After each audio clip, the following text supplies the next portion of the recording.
Harmony Dust had been sexually abused for most of her life, since the time she was 3 years old. In order to survive, Harmony took on a double identity when she was just 19 years old. Watch this. I would lead men to believe that, I would be with them, or if they'd say, will you come away with me? Will you marry me? I'll leave my wife for you. Make them think that there was a chance and that they should keep trying and keep basically coming in and spending money trying to convince me to be with them, knowing I would never in a million years go off with any one of them.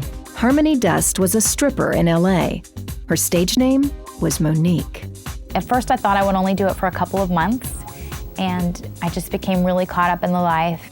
Harmony's parents split up when she was little, so she was used to pain. Over the years, she endured sexual abuse and was raped by many people. Please welcome to the 700 Club the author of Scars and Stilettos, Harmony Dust. Harmony, it's great to have you. Thank you for having me. Thank you. Here you are, you're a college student. You had a 4.0 grade average, grade point. Why were you working as a stripper? I think that my background of being sexually abused and raped just kind of really laid the groundwork for that. So I was already really used to being sexualized and objectified. And then I was also in a relationship with someone who was encouraging me in that direction, and it was a very unhealthy, abusive relationship. And that just coupled with not having money and feeling desperate financially, just all of those factors came into play and made me feel really desperate. You had, as I was reading your book, I was really taken aback by the number of times you found yourself being abused at the hands of somebody who should have been protective of you. Yeah. How did this impact your self-image as you grew up? I was just filled with a lot of shame and self-loathing. So rather than me becoming angry at the perpetrators of the abuse, I was turning all of that anger inside and really was convinced that there was something wrong with me, that I kept attracting those situations again and again. So how did you move from here you were, someone who was being abused by people in your life that obviously shouldn't have been doing that, and then you moved into the whole sex industry itself? How did that begin for you? Well, it began with me taking the idea to a college professor that I respected, and like everyone else in my life, I was surprised to find that he encouraged me in that direction too, saying, I wouldn't have to put it on my resume. And so it just kind of felt like I was out of options. But then the other thing that happened is that working in that industry gave me a false sense of empowerment over my sexuality. So here I had been victimized my whole life. Now you're making the choice. Now I felt like I'm making the choice, I'm calling the shots here.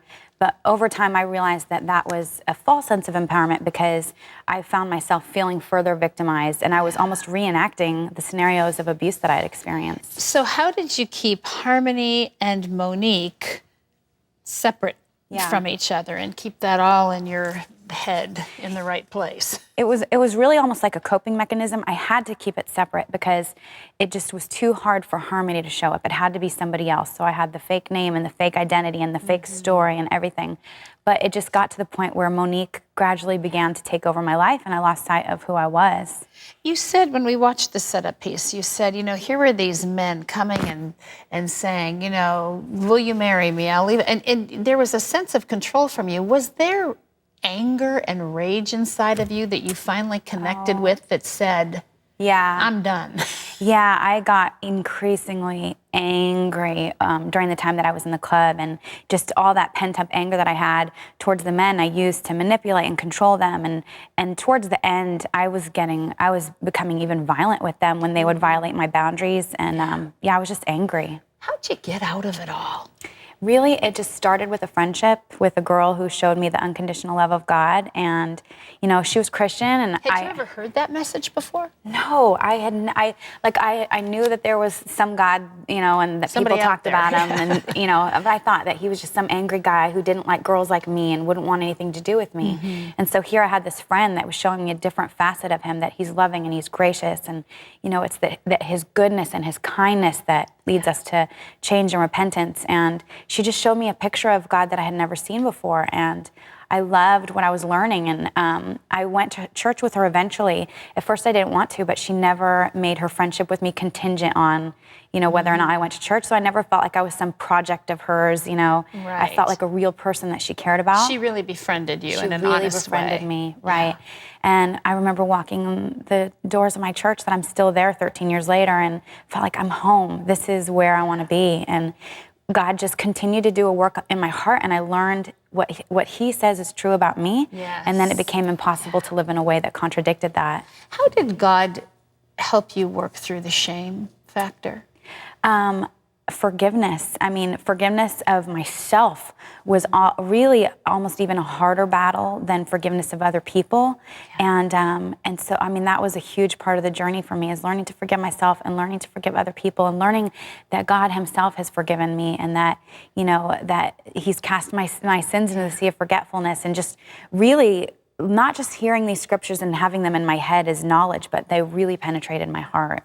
Today, you're a wife, you're a mother, and you're a social worker. Yeah.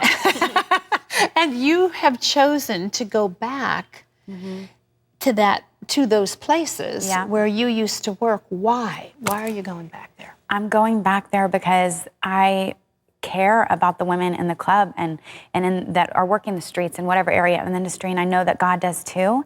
And I want them to know that they are the loved beyond measure daughters of a king. And do they receive that message when you go back? They do. I mean, you can see some of them are like, "Why are you doing this for us?"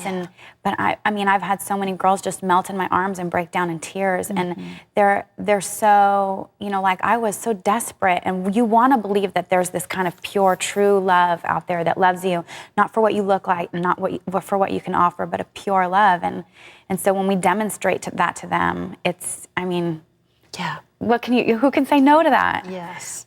Well, I know that there are lots of women who are caught up in the sex industry, and you've met lots of them who are there for many different reasons. I mean, some from a trafficking background, they're not because they choose to be. Yeah. What do they need to hear the most? What we tell them is that they're loved, valued, and purposed. And I think that, that really captures it all. I know for me, learning that I was purposed, that I was created with intention was so huge for me, because up until that point, I was living my life with this sense of purposelessness that made me feel so hopeless and so out of control. But learning that I was purposed, that means that my Creator created me with intention, and it caused me to look at my life and say, this can't be it. There has to be more. And so it propelled me forward in my walk with God. You have an ability to relate to and to understand where the women that are involved in the sex industry are coming from. And they would relate to you that way. But there are a lot of Christian women who have a heart and who want to see these women know the message of freedom. Yeah. What can we do? Oh my gosh, women who have never had a background in this industry are just as instrumental in this sort of thing. We've trained outreach groups in 16 cities throughout the nation, and many are run by women who are just, stay-at-home